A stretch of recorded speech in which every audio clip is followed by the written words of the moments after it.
this video, I present an action plan that you can use when you want to improvise bass lines.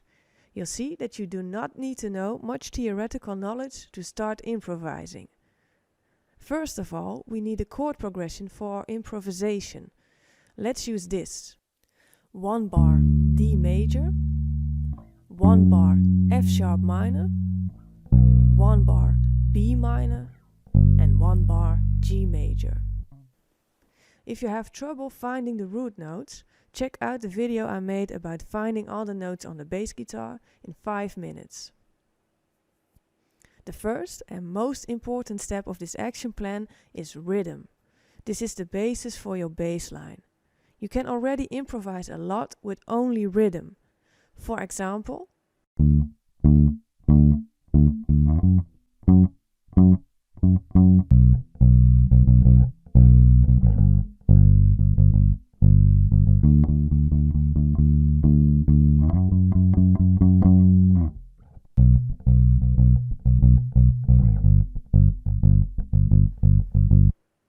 the next thing you can use are octaves. Since this is the same note as the root note, you can always use it without clashing the melody or harmony.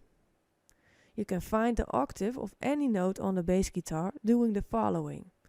You slide 2 squares to the right in the direction of the body and 2 strings upward.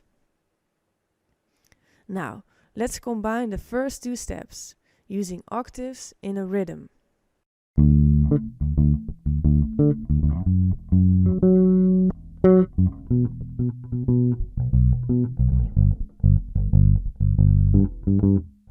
The next step would be using fifths. From this point on, it slightly starts getting theoretical, because there are different fifths. When you use which one depends on the chords that are played. But the perfect fifth is located in major and minor chords.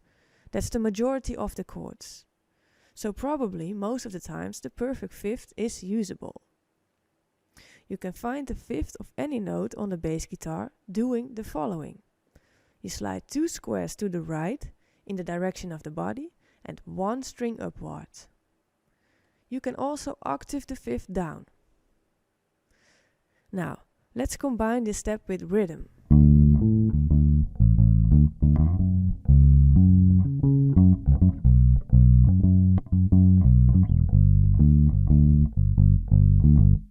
And combine it with using the octaves as well.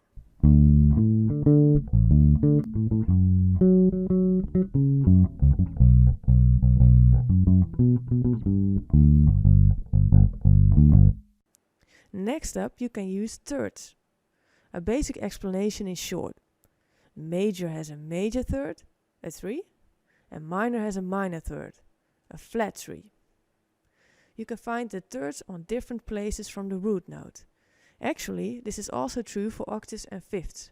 I elaborate on this in the interval video. For now, we use only one way. Playing the major third contains sliding 1 square to the left in the direction of the head and 1 string upward.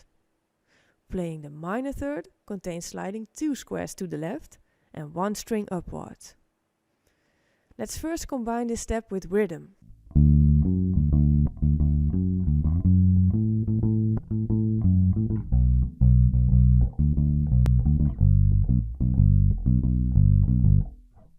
And now use all the other previous steps as well.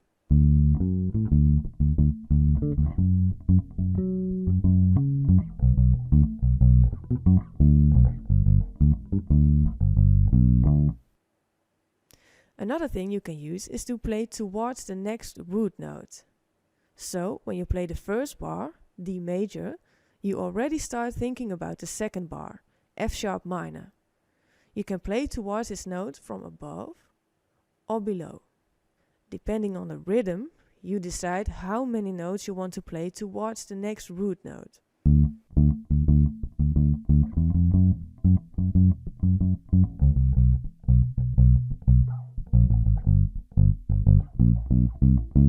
Let's combine it all.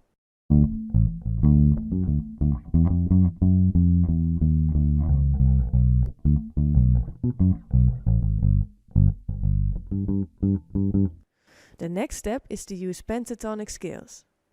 We will use two scales. Major pentatonic, that can be used on every major chord.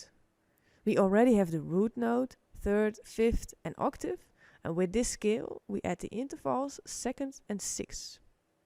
The other pentatonic scale is minor pentatonic, that can be used on every minor chord.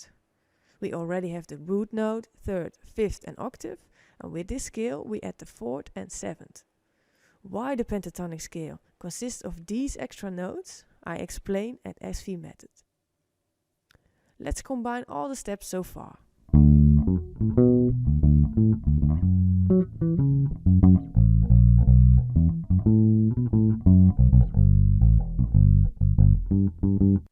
You now have seen that you can improvise a lot without much theoretical knowledge. But theory can give you inspiration. These next steps, it's getting more theoretical. This seventh step contains playing church scales. Every chord in a chord progression has a scale that sounds natural. If you want to know more about this, you can check out SV method. In this chord progression, it's the following. These scales consist of a series of intervals. I elaborate on this in the church mode video. From the previous steps, you already know 6 intervals. So this next step provides you with 2 additional notes. You can add these new intervals in your improvisation.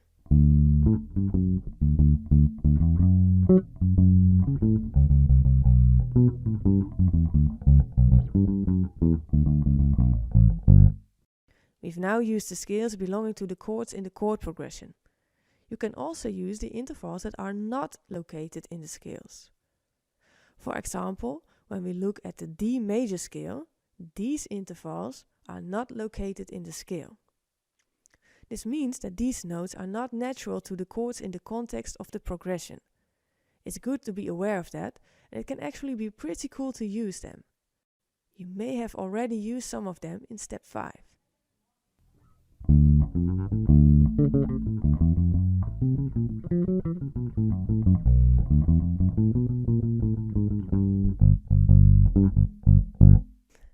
So, this actually means you can play any note.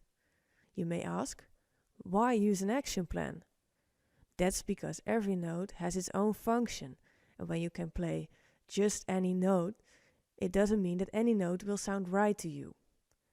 When you know the function of the note, you can start using it creatively in your bass line.